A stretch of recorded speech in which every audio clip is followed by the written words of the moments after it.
Yeah. So yeah, we are going to do an introduction to GitHub. Usually, this goes in 2 hours, and I will give them 1 hour. So we'll see how this goes. So we'll probably brush over a couple of things. Can I have a show of hands? Who has had a GitHub account before yesterday? Okay, good. Who has ever done a pull request? Yay. But yeah, cool. Good. Yeah, so we are going to follow this website if you want to actually see it on your screen. This is basically the course that I always give, and I put it on this website. And I'm German, so you see here the Brandenburg Gate, so there it is of history. Anyway, so yeah, here's like a setup instructions, which you probably have hopefully yet. What is the website? Yeah, we can. I know it. Can you see it up here? No. Okay. Yeah, I'm not gonna make it bigger. That's it. I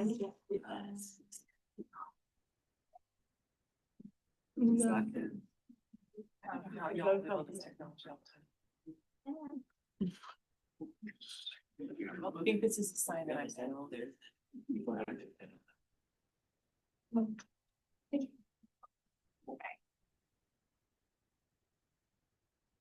Yeah, and I hope you all have an account now. Anyone without an account? It's fine. They can also just follow on. So yeah, we are going to go through probably GitHub Online. You will probably make your first pull request if you haven't done that before. If we have time, we will also see how we can link, create a link between work that we do locally and GitHub Online, but I'm not sure we will actually get that. So here's a little video, but what is Git? So Git is a version control system that is mainly used in software engineering, and it's kind of fun, right? It's great. I think so. That's more about creative, right? Git, yeah, but GitHub. Oh, yeah. I think Microsoft. Yeah, now it's Microsoft, but I think it used to be a company. Oh, really? I think it's one point. So very cool. Yeah, you use it for version control. Maybe you've heard of version control, but I'll explain in a second what exactly it is. And it's also with GitHub Online. It's a tool for collaboration. So especially GitHub Online is a platform where you can work together on code and other digital files. Git and GitHub have these two main purposes: version control and collaboration. Yes, and here are some examples how you can use Git and GitHub. You can read through those. A lot of data sharing or code sharing is happening on GitHub. It's like tech for documentation, for working together on projects. And yeah, you can read through these if you have time later. I usually go at least briefly over different terms. So we have at least 3 different terms that I found very confusing at the beginning. That is like Git, the software, GitHub, the platform, and GitLab, another platform. So Git, the software, was, as Duncan said, created by Linus Torvalds. It's the version control. Okay. It's pushing back this to the file. That was good, yeah. It's a version control system that you can run locally on your machine, where you can check your own development of software, but it's basically development of files. But Git alone doesn't really help you to work with others. So it's just for you locally on your machine. And then later GitHub was created, so a bit later, in 2011. And this is like an online platform where you can push the changes that you track and you can collaborate with people on that. So that was actually a major game changer because it made like this collaborative environment possible. And then as the GitLab, which is just different from GitHub by this lab here, is another version control platform, but we're not using that, we're using GitHub. And there are a couple of others as well, so don't get confused. Yeah, so version control. This is one version of version control. You've probably seen this comic before, but it's basically you're trying to remember what you did by just creating copies of files.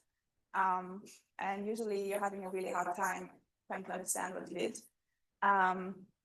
Yeah, this I'm going to skip about that, but it's just the history of like how we got to GitHub from this. Yeah, but we'll start. Sorry.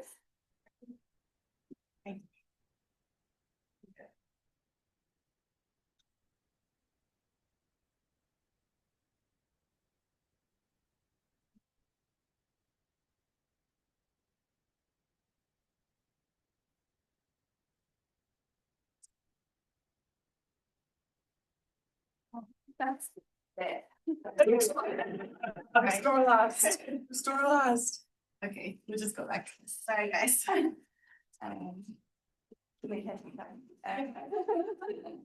Okay, let me go back to that. Let me see this one. So like I said, this is one version of version control. But we're going to see another in a second. So yeah, we are going to start with GitHub. I'll probably show some stuff actually on GitHub. GitHub is this platform. And one thing you need to understand is that GitHub basically can be divided into two different camps. So we have repositories in GitHub, but there's a lot of repositories that we don't really have write access to. So there's billions of repositories on here and you can browse to them, but you can only look at them, you cannot really change them.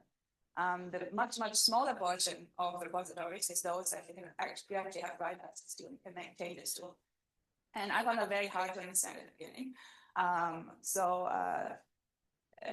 It's important later because that's the reason why you're making later requests to actually change someone else's repository, and you cannot just merge this request into this other repository because they need to give you to do so. So this is what it looks like if you log in. This is my layout, my GitHub. You have on the right, if you click on your button, you have a couple of things, and you can go on your profile. You can change a couple of things here. Yours probably looks different if you log in for the first time.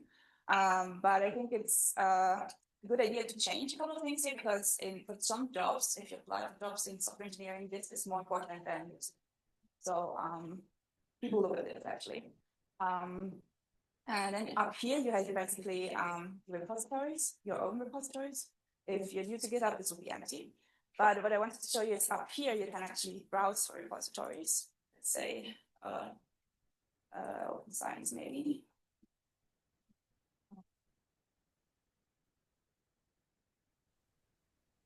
And then you go what is it to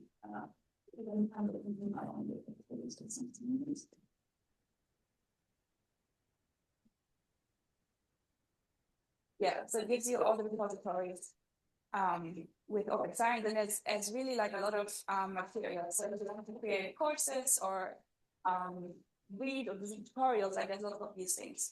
You can just have a look. And then you can, for example, this is something that I mentioned to someone yesterday. It's free code camp. It's a software curriculum. Yeah, located in Austin, Texas. So they have their website also. So yeah. And I would like you guys now to log in and to also look up a repository of your choice. So the more important part is because that's going to be important. And I'm going to see that you guys.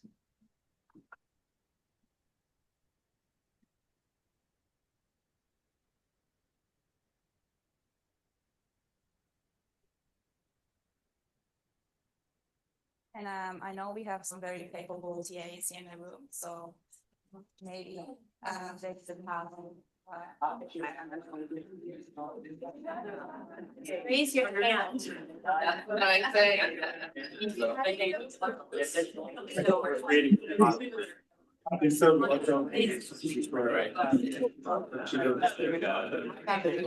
Could be data. Yeah, it is basically what's unique about a file sharing system that other people can kind of create a clone of into their own. It's people can make clones of your repository onto their own computer and like work with that. It's like their repository and be able to push it from their computer up into that repository. So that it's most beneficial for groups of people who are working on a project. If you've So liked they have an it, environment raise your all hand. able to like push and see. And so then every time you push something, Cool. it So if you creates type this on record of that. query out, you know, here, then Oh, that's you will cool. get like you I said, don't really use it, stories, but it's good. that's This idea version. Oh, it's very complicated. So yes, That's okay. Oh, you can yeah. also yourself basically like repositories, they're then under your stars. For example, stars, so this is technical bookmarking thing. But you also get like information about which programming languages the files in these repositories are in. And that can be quite useful if you're looking for Python stuff or for R stuff. And so what we're going to do now together is create our first repository. And where you do this is there's two ways actually. The first one would be going under your profile page, already on my profile page, which is show, and then click like this button here, and it says here new repository. And if you click on that, you ask to enter repository name, so it's test. And oh yeah, most of the remaining things, they're way there at the moment. And then in the end, you just hit create repository.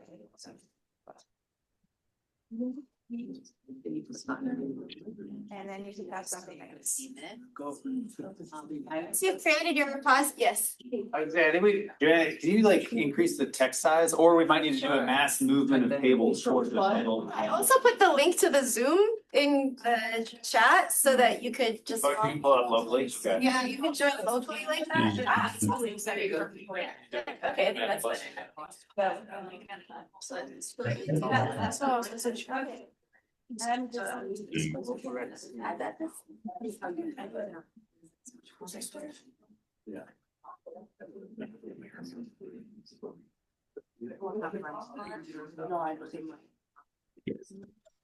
Yeah, let me know if you guys. I do have to. Yeah, it's good.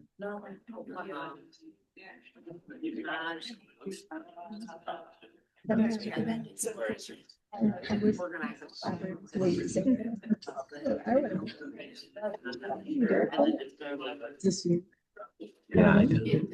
With code, it's always with manuscripts. It's pretty controlled. Whereas with code,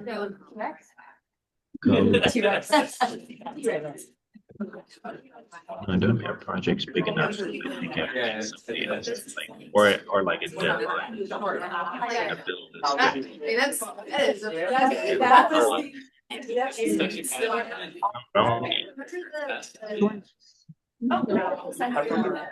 Yeah. I'm not Beyond what?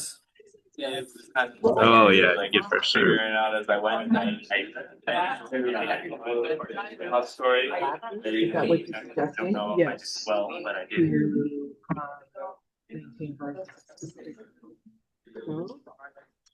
Yeah, or even try to build a kind of pipeline of code altogether without overriding one another.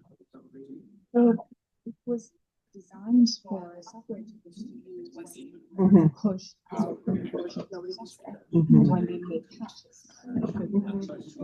Version. Now, most a lot of the times it's one people collaborators are working on a big project. Everyone has to do, but they're working together. There's big data or some big code. Part of the code is implementation, like you can all be working on the same collaboration. Okay. So I'm going to repeat the setup just did. Like we're creating a repository. So you either go up this button here and hit new repository, or you can also, if you go under your repository tab, just hit new here. Oh, yeah. And then you need to just specify a repository name. So yours is more. And I just need to do like that's repository. Combined. And then you should end up with something like this. Mm. We have something like this. Can I get a show of Okay, that's what it- Ways different. New repository. What's the problem for the rest? Wait, your question is, have you created the repository? Yeah, like what are the issues for those that? Oh, yeah. We created the repository, but we were talking that our like layout looks different. Is that because you have a custom layout? I think you should at least have something like this. Maybe not those two. Yeah. Yeah. We're going to talk about this as well later if you have time. But you should have something like this, like create an something like this.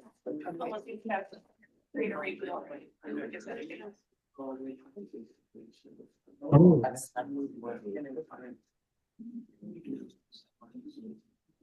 Yeah. Okay. Mhm. It's almost like if you have, So if you have not specified, set up your repository with a README, then you can click here now on README and create one. Usually if you log in, you will be. And I could have actually asked you to do this, but just click on README and then just hit on this. And then you should have something like readme.md in your Look at the screen. So it's. Oh, now. Thank you. We go back. yes, because it I could be want you to do it one more conflicts. time. And what Okay, GitHub will show you is and- where there's a, Okay, so like the code you just edited is now gone. The code is,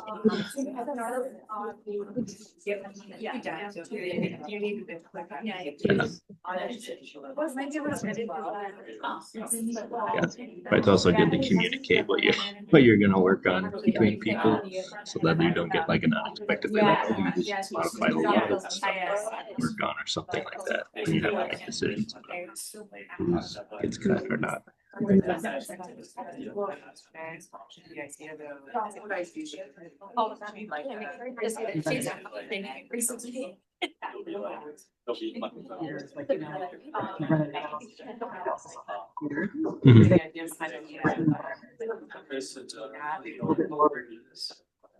that a stipulation? Then it's like all of what. Description of. Okay, I have hold it. So if you're in this layout, click on README. And then you just click this green button here. Come to this. Who's created? Raise your hand if you've created the README now. Great. Okay, I should have asked you. So you can also set a README with when you're creating the repository. I should have asked you to do that because we've already now done our first commit, but we're going to do that again together. So you've created your first repository and you see it's now here on under your repository. So if you go back to your account, you should now see your repository here. And what is a repository on Git? So you will later learn that a repository on Git is just a file folder. So if you would download this, and I'm going to show you later as well how this works, it's just a folder in your downloads folder. So you've just created now an empty folder, and then you've added a README file. Now we are going to actually do our first official commit. And what is a commit? So first a bit about the README. So we've just now created an empty README, but the README is actually quite an important part of your repository because it's usually the first thing that someone who visits your repository will look at. So if you have a software package on GitHub, then you would put like information about what does the software do, who's the target audience, and important information for people to use that. So people would expect these information in the README. So usually it looks a bit nicer than this. And the language that the README is written in is Markdown, if you've ever heard that. So it's a very simple markup language where you see how here you can create headings, for example, how you can add images. This is my cat. And then how you can add links as well. Let's now come to the commit. What is a commit? So we've talked about version control, and a commit is basically an annotated snapshot of the current version of your file or repository. I'll try to illustrate that here. So let's say you have a file, text.txt, and you add a paragraph, you write something, and you think this is safe worthy. So you basically create a commit with a message that saves the version of this text.txt in the current, like the way it's currently looking, like what it looks like basically. Then let's say you do some more edits on this text file and you edit the first paragraph. And then again, you create a commit and say what you've done in your edits, and it saves that version. Of note, like if you would open your folder, the text file doesn't, like, it's still text.txt, but you have now a version history that you can go back by. And if you do like the commits that are the little labels that you basically, where you tell your future self what you've actually done, if you do that properly, you have kind of a history and you see exactly what you've, like a labeled history, what you've done, but then you can also, and we're not going to cover that today, but you can revert back to any time point in the history of your files.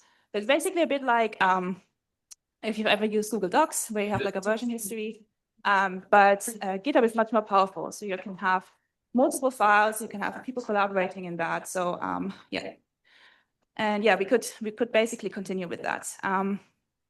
So I want you to do that now. Actually, I want you to edit your README. And the way you do that, I'll show you here. So you see up here this little, that's the other thing. You actually might have seen me deleting my entire repository, because everything you do on GitHub Online, it will be saved. So if I want to delete this README, I can do it, but I will still have like the version before, the README will still be there.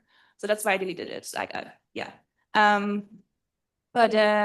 Yeah, so you go on this little edit file button. If you have more files, you have one edit file button for each file. And then you get into this, like, get this little window where you can actually write markup language.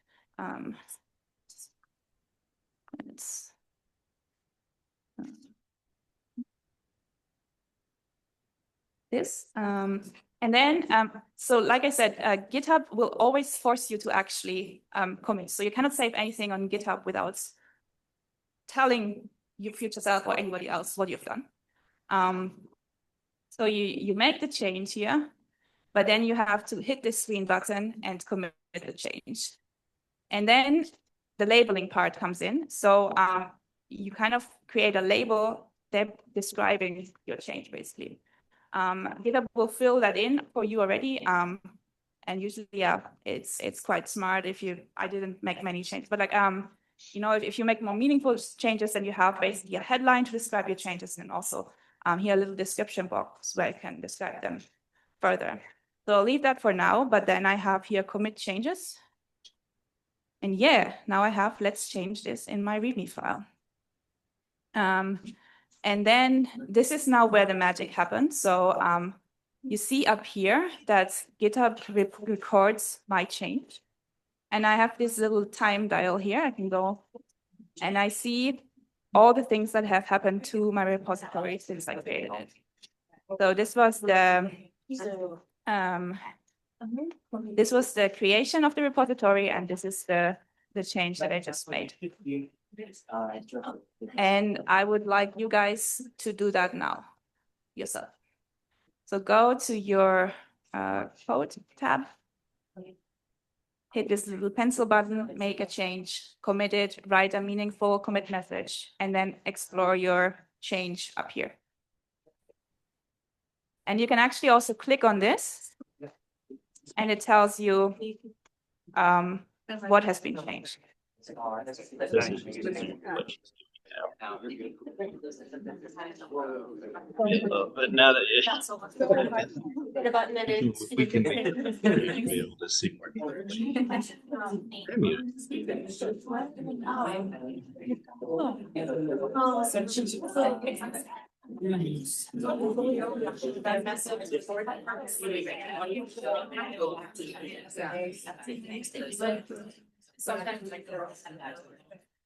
Otherwise, you can just.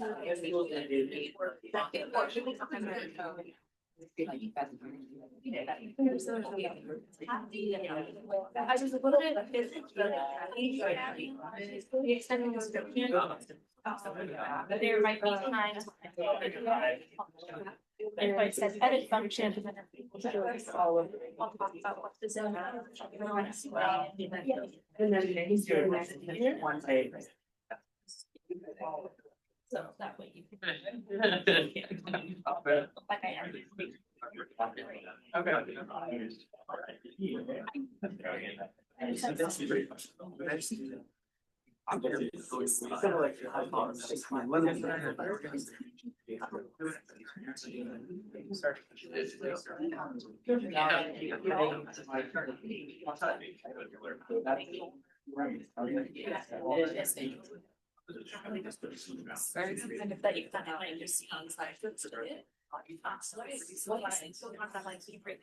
How did that step go? Did we all change our README?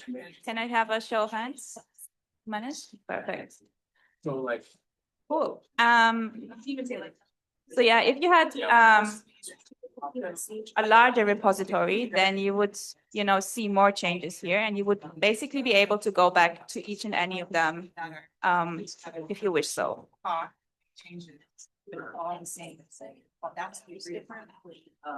And coming back to this reviewing your changes, so you can click on each of these headers here, and you would see basically what has been changed. No, I mean, we're sitting together. And the way GitHub marks this is that additions are always in green, and if I had deleted a line, it would show up in red.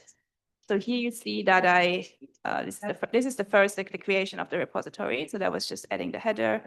And then this was the latest change where I added, let's change Everything that. is stored, which is a central place where we're all using the same thing. And So what you also see here is that Git doesn't really save the entire file because it would get really, really large. So Git always saves incremental changes, and that's exactly what is shown here. So this is the incremental change from this kind of commit to the last. Yeah. And like I said, GitHub will always force you to commit. So you cannot save anything on GitHub without writing a commit. Space and other documents, right? That's why I'm here. So no. Cool. Are there any Because questions? when I say it was to update code, you know what I mean? Because if not, So- then we're moving on to branches. So this is the little timeline that we had up to this point. Let's assume we are going back to this point, or we are at this point, and then we're not 100% sure what we want to do. So we have edited the first paragraph, and then we have edited a second paragraph, but we're not really certain about the second paragraph. So we actually go back to this time point and just decide something parallel, and this is called a branch. We branch this timeline and decide to delete the first paragraph and rewrite it. And we've now created here a branch that lives in parallel to the changes that I have here. And we can revert between, or change between the two. So then we have now two alternative timelines of this test file. Yeah, and we are going to do that together now as well. And you create branches up here. So by default, if you create a repository, you have exactly one branch. It's called the main branch. You see it here. And if I click on this here, you see this is the only branch that is associated with my repository. Let me see. Let's go to the code tab. We have the main tab up here. And the way we now create a branch is we click on this, and then it says here, find or create branch. So you then decide on a branch name. Let's just branch 1 or whatever. And then you hit down here, create branch 1 from main. Yeah. If you do that, GitHub switches you immediately to branch 1. You see that branch 1 is an exact copy of the main branch because we haven't made any changes. And you can also just move back to the main branch. They should be identical. So I would like you guys to do that and switch between the two.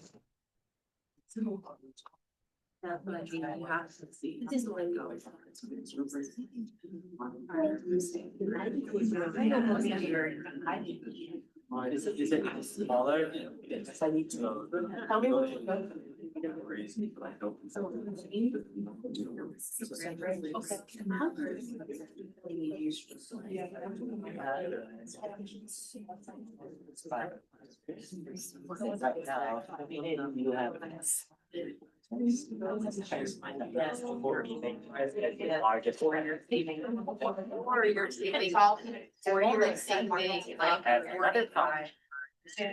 So, you know, years are going to go from double. And then how do you rectify where to rectify is different. Okay, so we're different.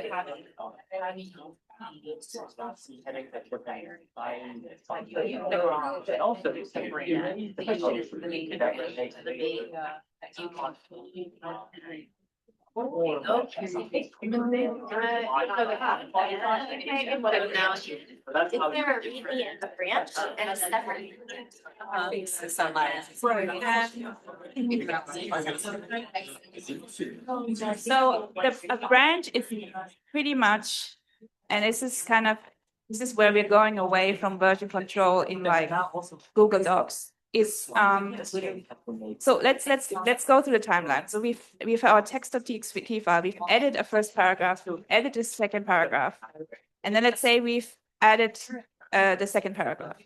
And a branch is just a copy of the repository at a certain time point. So in this case, we were already here, but we went back here, and we created a branch of the repository as it was here, and it's a copy basically. Like an exact copy, unless you make any changes, and it's an exact copy. So at this point in time, we have a copy of the repository up to here.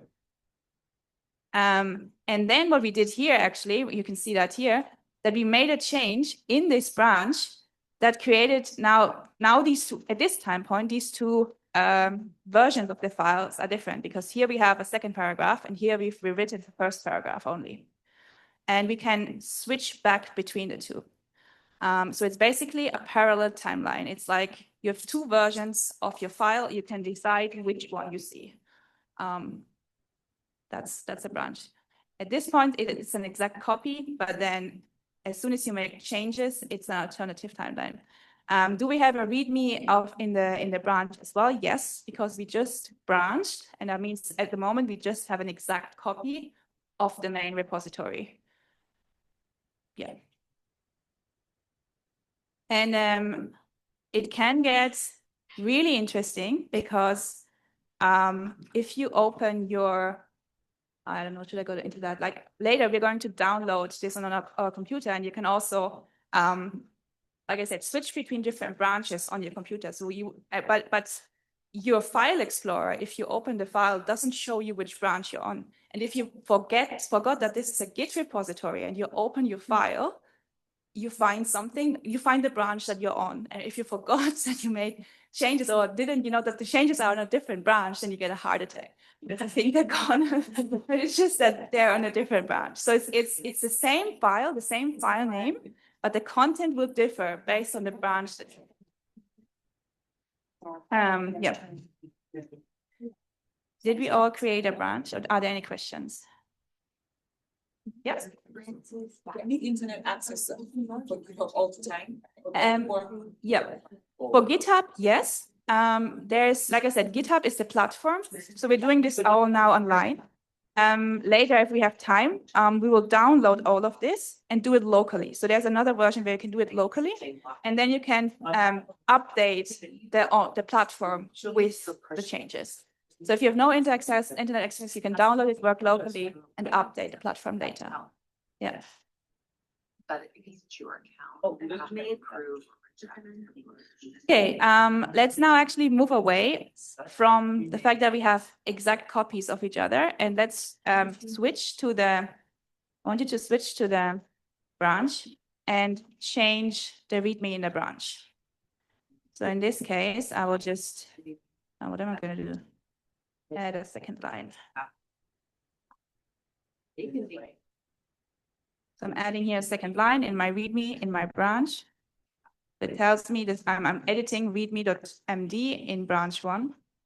I'm committing my changes. Yes, beautiful, thank you. So and now, did that happen? Yeah, I added a second line, but it didn't recognize the line break. But still, now I can actually switch back to my main branch, and it's not there because I made the changes in branch 1. So I would like you to make a change in branch 1, and yeah, switch back between the two so that you see that it's not in main.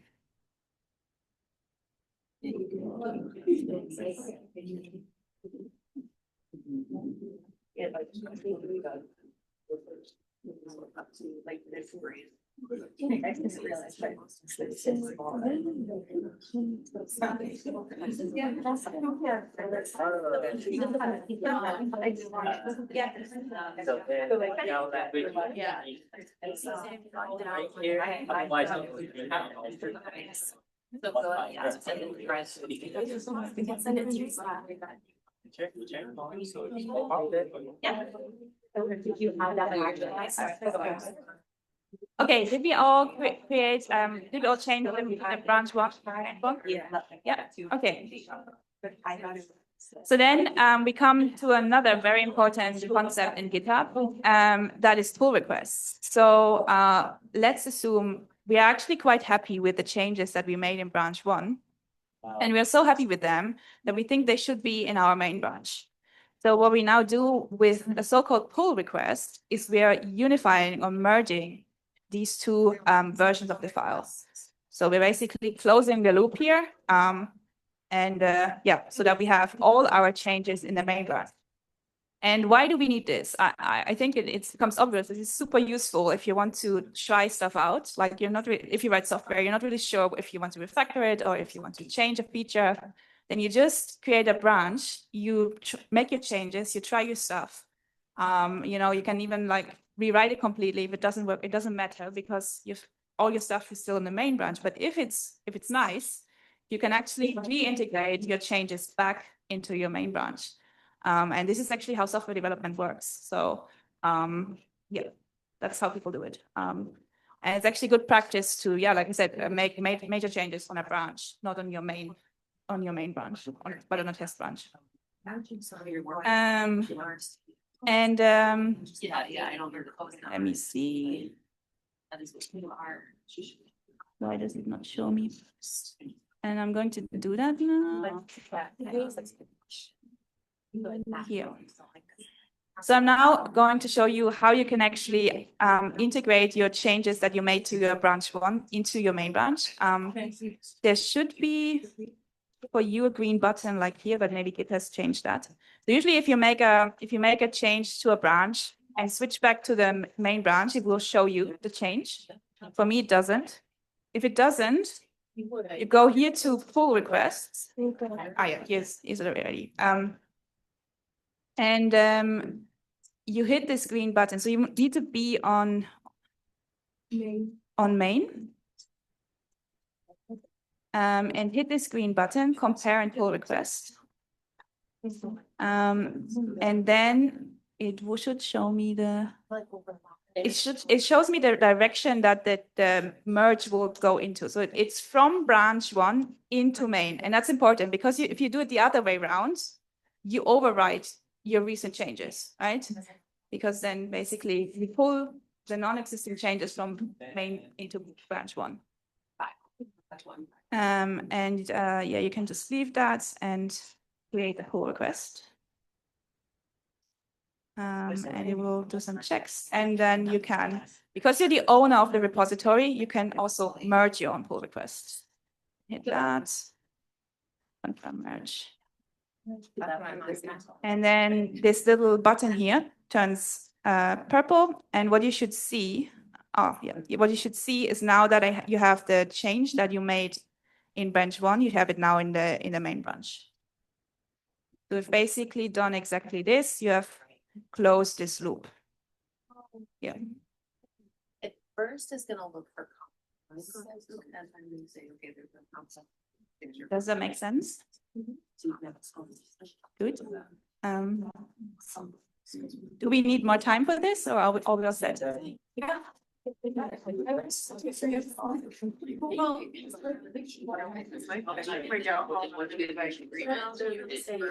Seems like the person changed.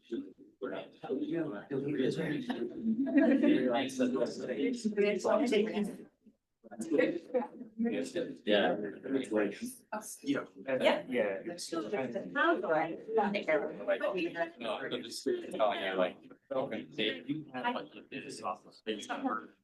Yes, he's saying instead of it being a readme file, would it be like Python? Like That you would be merging. Yeah. This will work. Yeah, this will work for code too. So people actually use it mainly for code. It needs to be a text file though. So images, it will not work. But yeah, if it's just plain text, so like code, then yes. Yeah. So if you, I'm used to working maybe I'll learn it later, but can that be? Yeah, anything that's text, like I got this. Okay, I've done this text. Sorry. Yeah. Yeah, code is also text. It will actually also not work for Word that way, because Word has like a lot of other stuff around it, right? But if it's just plain text, it will work. So it will be code. It will be. It can be code. It can be any sort of text, TXT, CSV, all these. JSON, yeah, all these files, yeah, it works. It doesn't work for images, and it doesn't work for like what we call text documents, like Markdown, that have a lot of markup. Or like Jupyter, it's also quite nasty, because Jupyter has these cells, and they're actually also like markup language, and you see that. So it gets all turned into a text file. And it's the easiest if it's just a plain text file or a code file, or yeah.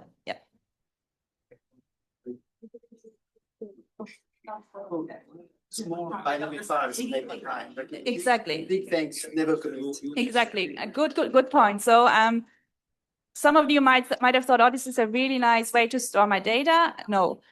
So this works for small files, and I think the limit for a repository at the moment is 10 gigabytes.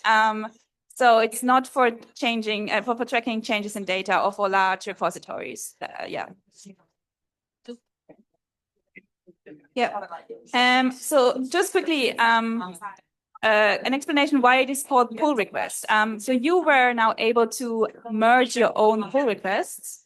And the reason for that is that you're the owner of this repository. Usually that's not the case. So if you collaborate with people, you make a copy of their repository, which we're going to do in a second.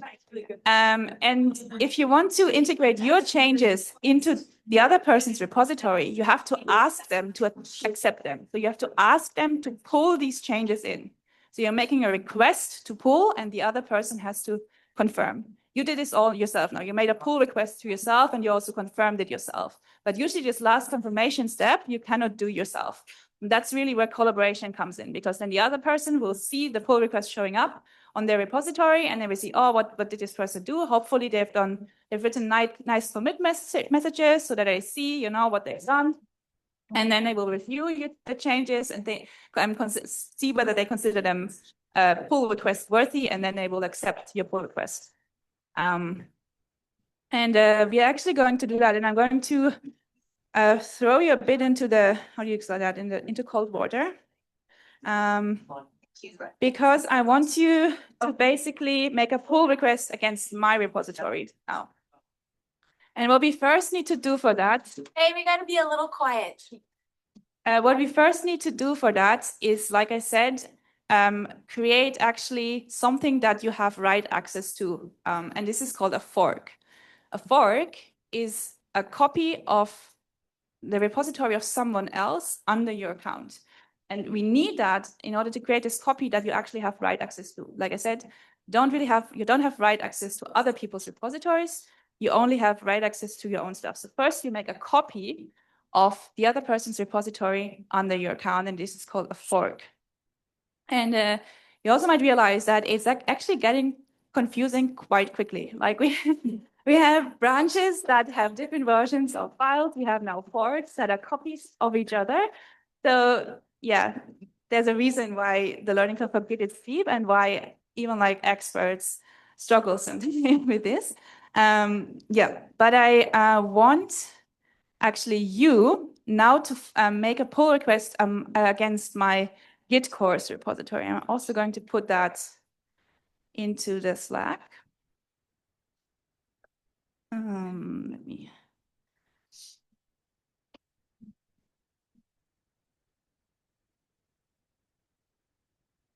find that. So this is the Git course repository. And you see, no, that's the Git course. I want to Git training report, this one. Sorry. And you see here all the lovely people that have done that before. And I'm going to ask you actually to create a markdown file with your name and put in your favorite animal, set your favorite animal. See, but I'm going to show you in detail how to do that. Oh my God.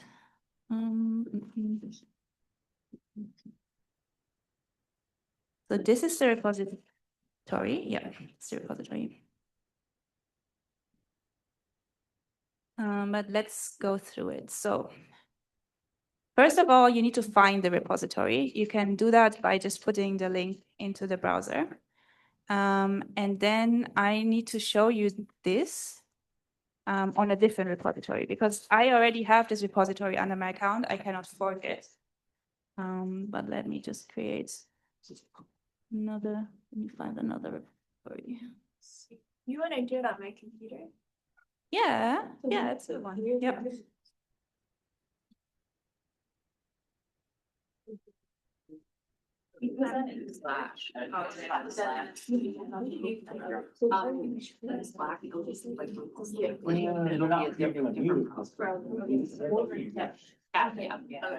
Go back to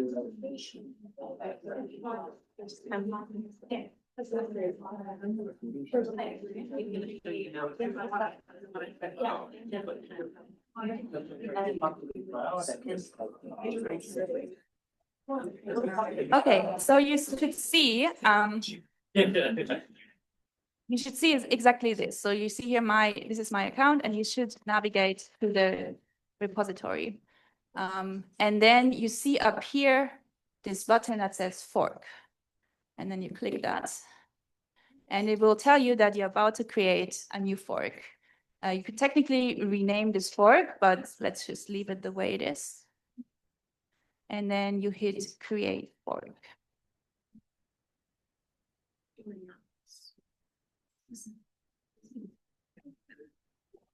Yeah.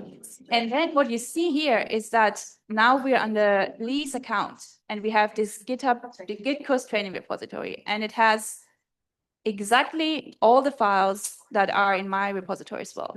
So you've just created a copy of this Git course training repository under your account. And if you click on one of these files here, you actually see that you can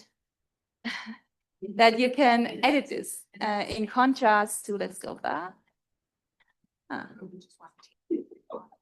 This one. You could edit it, but it will create the edits on your fork. So you cannot really write into my repository directly.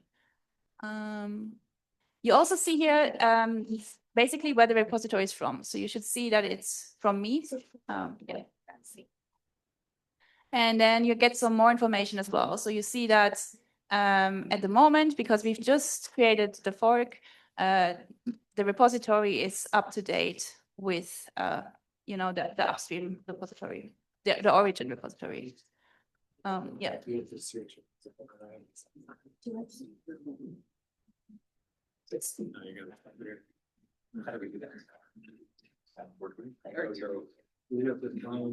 So I'll give you some time to create the forks.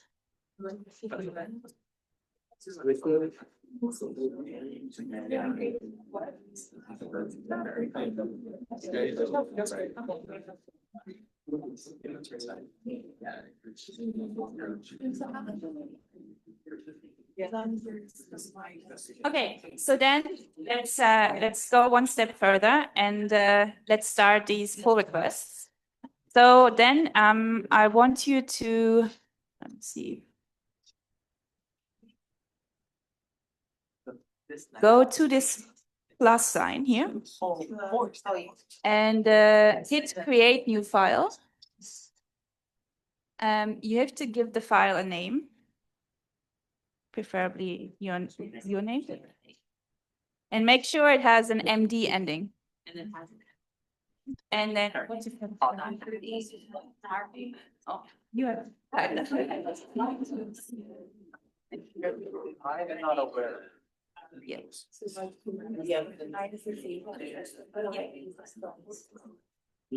And then you commit the changes.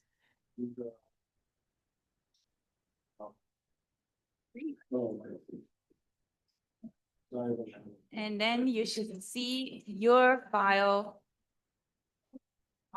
amongst these files, but in your repository. And now we can actually see that we are one commit ahead of the upstream repository. And this means that the repositories have diverged. So they are now different. And you might also see that, again, this might get very confusing very fast because before you do anything, for example, make a pull request, I could also make changes to my repository, right? I wouldn't have to wait for you. So,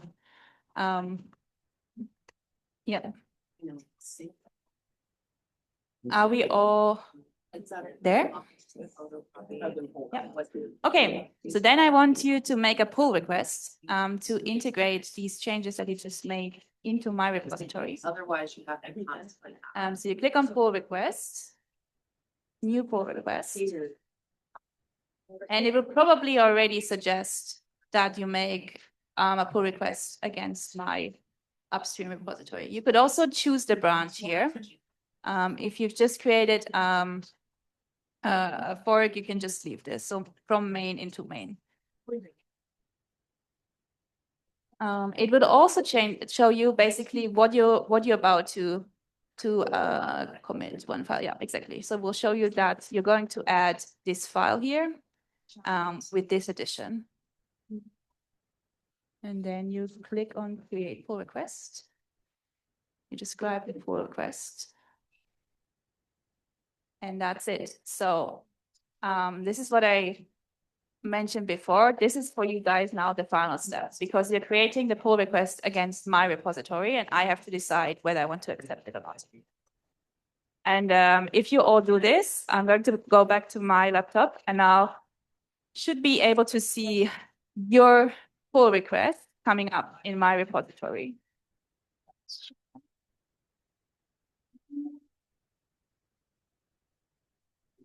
Let's see, I'm curious.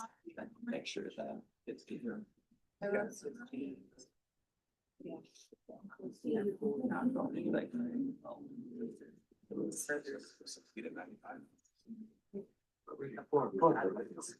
Hey, hey. Wow. Like this, yeah. Cool. I think this, yeah, this worked. This makes me very happy.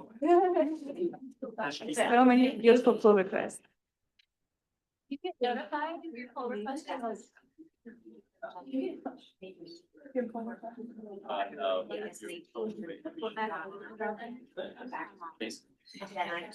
Name drop.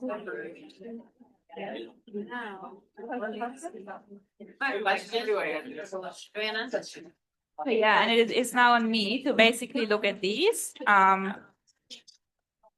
and decide to merge them. And then you should basically get on your end a confirmation that it's merged. Oh, I went back and I looked for mine and it was gone. Joanna? Yeah.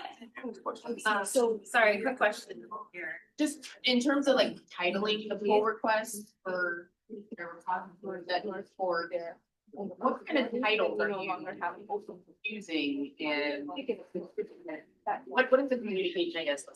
Yeah, that's a good one. And I would have gone deeper into that if we had more time. So what you usually do is actually you create an issue here where you link your pull request and where you usually it's the other way around. Like someone creates an issue communicates like an outstanding feature, a problem, something that should be discussed. And then you think, oh, this is a really nice issue, or I think I can help with this issue. And you create a pull request based on this issue. And you mention your like the issue and the pull request, but you're pretty much, I think, free to like. There's no. It should be detailed. Okay. And like the title should be descriptive, and then you can give more details in like this little box. Is it like a subject of an email? Like, I mean. Yeah, can be. It also depends, right? Like a lot of people actually work with people that they know on GitHub, right? Then it would be, hey, as discussed, I give them this. If it's someone that you don't know, then I would, say, hey, I've been looking at this for a while. Like, this is the changes I made. Like, yeah. Okay. Yeah. If there are no more questions, then I think that's it for now. You can go to the website in your own pace if you like. One more thing I wanted to show you actually is if you go to your profile, down here you have this graph of the commits basically. So the greener, brighter the dots are, the more commits you've made in a certain day. It shows an entire year, but you can go back I think a couple of years somehow. I think I have some history, but can't see it. Yeah, it's just an illustration of your work basically. So if you've just started today, then you should have one little green dot somewhere here. And yeah, I think that's it. Oh,